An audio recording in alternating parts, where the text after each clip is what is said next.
2 ঘন্টার জন্য কারফিউ শিথিল, বেসামরিক প্রশাসনকে সহায়তা করতে সেনা টহল তল্লাশি।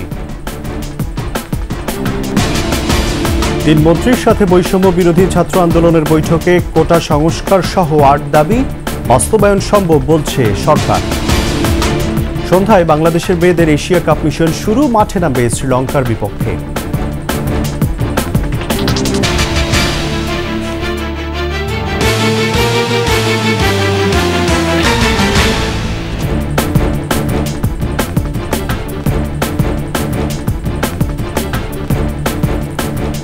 শুনছিলেন ফার্স্ট সিকিউরিটি ইসলামী ব্যাংক পিএলসি সংবাদ শিরোনাম। আমন্ত্রণ দুপুর 12টার 21 সংবাদে সাথে আছি রাজিউর রহমান।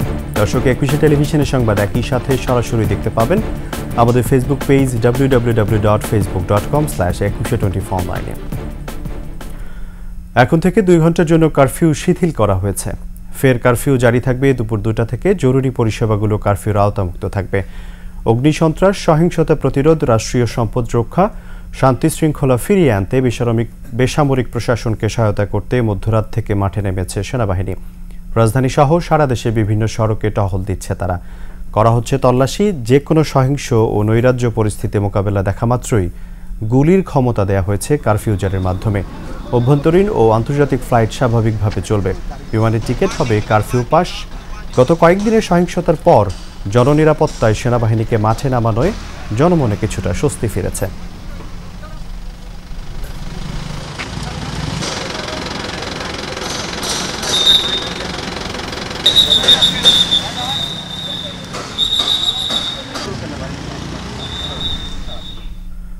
দর্শক, রাজধানীর আসাদ গেট এলাকা থেকে সেখানকার পরিস্থিতি জানাচ্ছেন সহকর্মী মানিক শিকদার।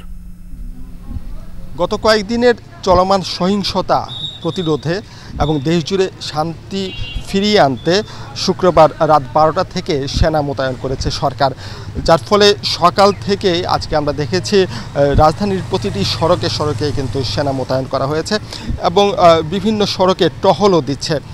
আমরা এই মুহূর্তে আছি আসাদ গেট এলাকায় এবং এখানে আমরা দেখতেই পাচ্ছেন প্রতিটি গাড়ি, এমনকি আমরা দেখেছি অ্যাম্বুলেন্স, পুলিশের গাড়ি, মিডিয়া কর্মী এবং যত ধরনের ব্যক্তিগত গাড়ি আছে সবগুলো গাড়ি কিন্তু তল্লাশি করা হচ্ছে। এই মুহূর্তে যেহেতু 12টা বাজে, 12টার পর থেকে কিছুটা শিথিল আছে আজকের কারফিউ এবং এই শিথিল থাকার কারণে কিছু কিছু রিক্সা বা জরুরি প্রয়োজনে যারা বের হয়েছেন তাদেরকে চলাচলের অনুমতি দিচ্ছে, কিন্তু সেই অনুমতি দেওয়ার আগেও যাচাই বাছাই করে নিচ্ছে সেনা সদস্যরা। আমরা আরও যেটা জানতে পেরেছি, সারা দেশ জুড়েই কিন্তু এরকম সেনা টহল চলছে এবং পরবর্তী নির্দেশ না দেওয়া পর্যন্ত এই সেনা টহল থাকবে এবং কারফিউ বলবৎ থাকবে। দুপুর 2টা পর্যন্ত শিথিল আছে, 2টার পর থেকে আবারও কড়াকড়ি আরোপ হবে বলে আমরা জানতে পেরেছি। তো এই ছিল আমার কাছে এখানে থাকা সর্বশেষ তথ্য। নজিরবিহীন দুর্বৃত্ত হামলার প্রেক্ষাপটে দেশ জুড়ে কারফিউ জারি করেছে সরকার। মোতায়েন করা হয়েছে সেনাবাহিনী। নৈরাজ্য দেখলেই গুলির নির্দেশনাও দেওয়া হয়েছে। বিস্তারিত জানাচ্ছেন মানিক শিকদার।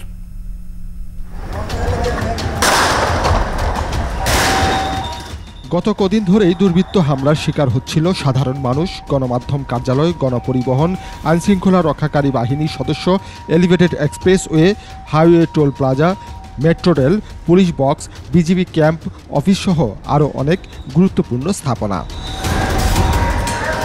দুর্বৃত্তরা রাজধানী ঢাকাসহ দেশ জুড়েই অরাজক পরিস্থিতির সৃষ্টি করে।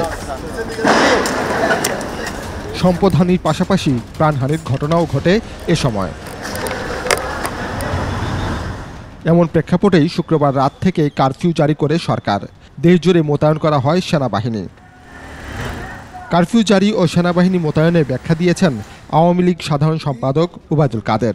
জনগণের জানমাল রক্ষার লক্ষ্যে ইন এইড টু সিভিল পাওয়ার দেশে সারা দেশে সশস্ত্র বাহিনী মোতায়েনের সিদ্ধান্ত গ্রহণ করেন।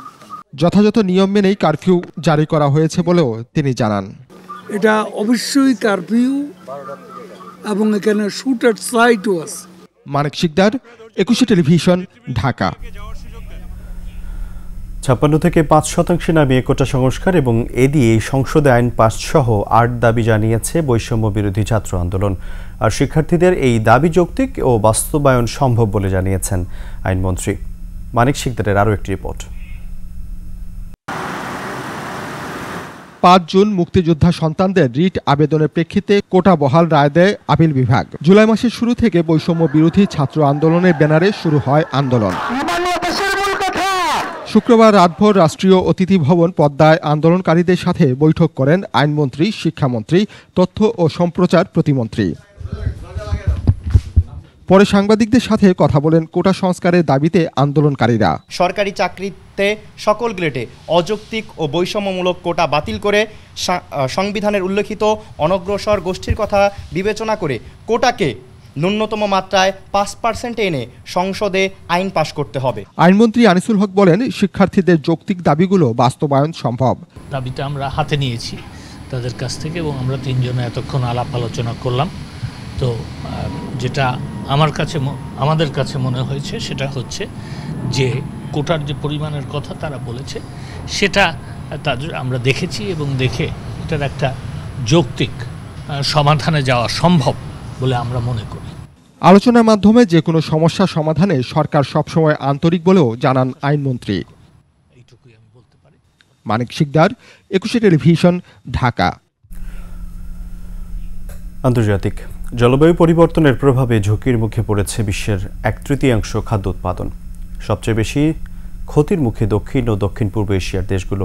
সম্প্রতি সুইজারল্যান্ড ও ফিনল্যান্ডের যৌথ গবেষণায় উঠে আসে বিশ্বব্যাপী কৃষি, গবাদি পশু সহ খাদ্য উৎপাদনের সব খাতে জলবায়ু পরিবর্তনের প্রভাব। এতে বলা হয়, প্যারিস জলবায়ু চুক্তি অনুযায়ী বৈশ্বিক তাপমাত্রা বৃদ্ধি 1.5 ডিগ্রি সেলসিয়াসের মধ্যে ধরে রাখতে না পারলে খাদ্য উৎপাদনে ভয়াবহ প্রভাব পড়বে। প্রায় 30% বৈশ্বিক খাদ্য উৎপাদন ও 34% গবাদি পশু খাতে উৎপাদন কম হওয়ার কথাও জানান গবেষকরা।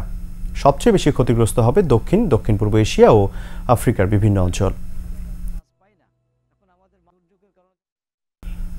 শেষ করছি দুপুর 12টার 21 সংবাদ। যাবার আগে ফার্স্ট সিকিউরিটি ইসলামী ব্যাংক পিএলসি সংবাদ শিরোনামগুলো আরও একবার।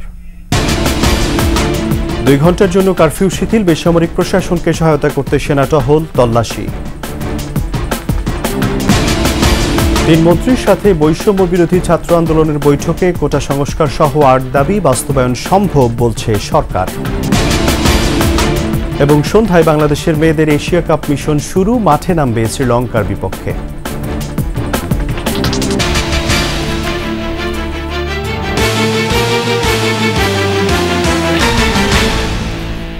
সর্বশেষ খবর জানতে ডায়াল করুন 021 নম্বরে আর ভিজিট করুন 21-tv.com এই ওয়েবসাইটে। এছাড়া ফেসবুকে ভিজিট করতে পারেন facebook.com/2124 অনলাইনে। এতক্ষণ সাথে থাকার জন্য ধন্যবাদ। পরবর্তী সংবাদ দুপুর 2টায় দেখার আমন্ত্রণ রইল। 21-এর সাথেই থাকুন।